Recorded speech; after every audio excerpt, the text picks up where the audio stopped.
Right, we're keeping it moving with tech and Apple speeding up plans to shift manufacturing away from China. This according to multiple reports. Now, the move is triggered by recent unrest in the nation, and much of that a reaction to Beijing's zero COVID policy.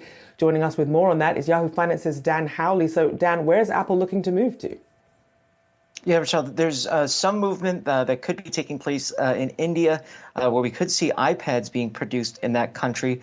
It's not as though there's no Apple footprint there as far as building devices. They started building the iPhone 14 there shortly after the launch of that device. So they do have some expertise there, but they also have iPad manufacturing in other countries, including Vietnam. But they want to move these devices and the manufacturing capabilities out of China just as a result of the supply crunches that we saw throughout COVID.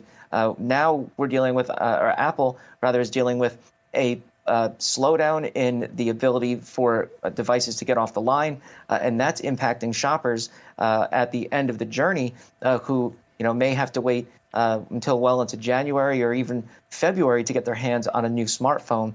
And that then could force those consumers to potentially pick another brand, perhaps go to Android, or if not, then purchase a less expensive iPhone that's already available on the market or on shelves, and that lowers Apple's average selling price. So, there's a multitude of different issues that kind of feed into this. I think one of the important things to note is that the big problem for Apple getting the factories out of China or moving out of China is that the workers who have the kind of ability to work on these very intricate designs don't exactly exist wherever you show up. You have to train them up. You have to get them ready.